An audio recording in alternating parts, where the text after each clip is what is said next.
So, today I want to talk about taking breaks, celebrating small victories, and the never ending struggle. The left has a huge tactical advantage in terms of the way that it organizes itself, and its philosophies have a tendency to lean into that of collectivism. By being a collective, in a lot of cases, we are able to create a situation where people are allowed and able to take breaks from a situation. We don't tend to rely on leaders who have to mandate things to us. We tend to collectively organize and come to group decisions and make things happen. Whether that be in the idea of socialists working in a building together and collectively deciding how a company's supposed to run, whether that be anarchists forming a communal society where you're going to abolish the state and capital and come to collective decisions about how to do things, whether that be a protest. Where people band together for the same cause, or a labor strike, or even just having some sort of social justice perspective that can constantly be being pushed forward and forward and forward by more and more people talking about how to properly address certain things and deal with certain topics and the necessity of certain things, we tend to come together. And the advantage of that, again, is that we are able to take breaks. We are able to have one person step back while another person steps forward. There will always be someone else to be able to continue the fight. And we don't need to be on the front lines at all times. Sometimes we need to focus on self care. Sometimes we need to have a call in to ourselves. And that is part of the struggle and the movement. Doing that, taking rest and looking into oneself, is an important part of the whole process. People have different thresholds, different realities, and different needs. And sometimes breaks and self care need to manifest in different ways and, in different ways in different people. It's something that constantly changes and evolves from person to person and from time to time. Moment to moment, we might need different things. But the one thing that we can conclusively say is that at some point, we all need rest. We need to know when to step back. We need to know that when we do that, others will be there and accept that reality and trust that.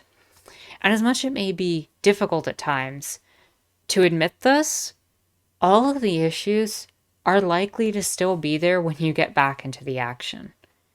These things are slow to change a lot of the times. We're not going to have the massive revolution in that one moment.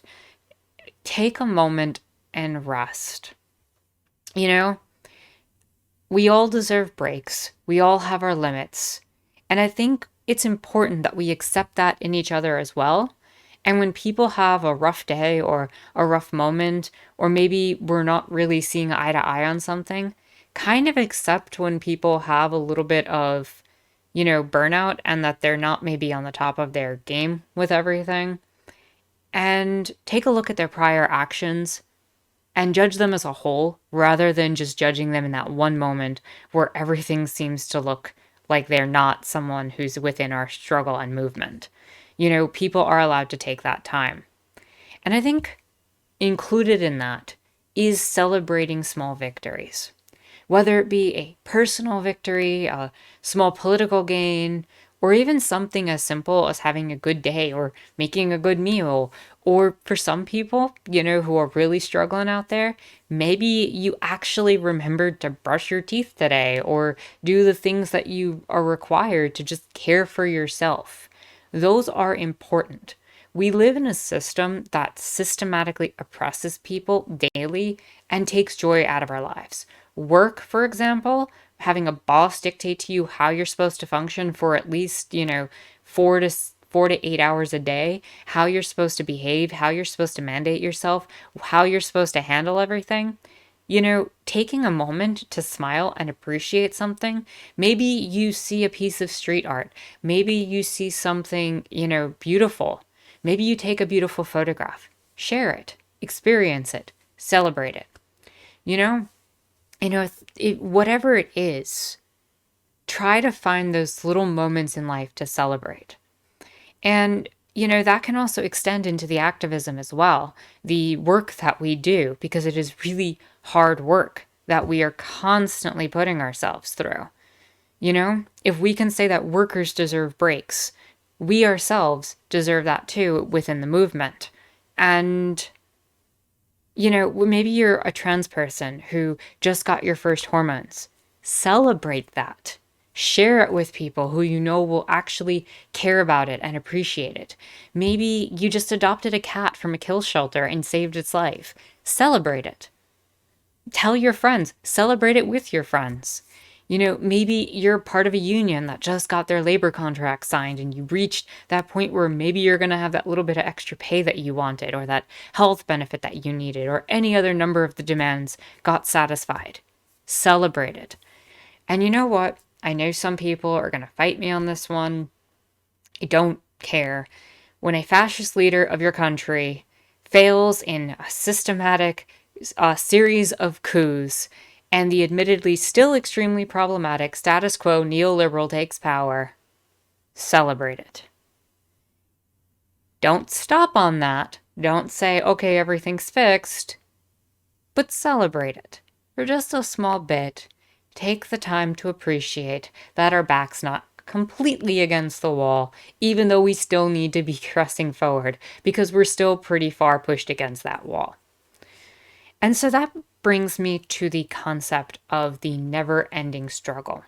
You know, like I just said, you know, there's always going to be another thing. We moved from the fascism that was Trump to the neoliberalism that's Biden, and our backs are still pressed against the wall. We are nowhere near the type of societies that we want to see as leftists. But that doesn't mean that we shouldn't stop and take the breaks and self-care. You know, there's always going to be another issue. There'll always be another injustice. There's always going to be something else that we have to face off against. Something else that's going to make the world look pretty terrible and bleak, and something we're going to want to make fairer and more just and more peaceable. We are all trying as individuals in our limited capacity to see the world become something better. And we must unify around these ideas. And when a person celebrates a small victory, takes a break, all I'm asking is don't be that person who says when the person has put their boundaries up that they're in self-care mode. But what about this? But what about this? There will always be a but what about this? Let the person take a little bit of time to heal and regroup and get themselves back in the action. Again, that is distinct from stopping. That is not saying, oh, well, we got my issue solved, so, I'm not going to deal with systemic racism now. Or, you know what, Biden's in office, the whole thing's fixed. I'm not saying that. I'm saying, maybe we handled this issue. I just need to step back a little bit and just take that moment to celebrate. There's a huge difference between the two, and that needs to be addressed. We can and should speak out against injustice as much as possible, but sometimes we need to rest. Sometimes we need breaks. Sometimes we just need that moment to celebrate. And sometimes we have days where we're off our game, where we're not at our best. We're still human. And this is work. People make mistakes in their work all the time. And we're going to make mistakes as we go through this. So, take the time to heal, because when we take that step back, we come back stronger. Our movement comes back stronger when we let other people take the breaks they need. And again, as long as people don't remove themselves completely and start supporting oppression and ignoring other people's struggles, allow for these people, including yourself, including your allies, including everyone, have a moment to breathe, take in the beauty of life, and celebrate. With that said, if you like this video, give it a thumbs up, hit the subscribe button and bell for notifications. You can follow me on Twitter and check out my Discord in the description down below. My name is Anarchist Tara, and I hope you enjoyed watching. Please take care of yourself today.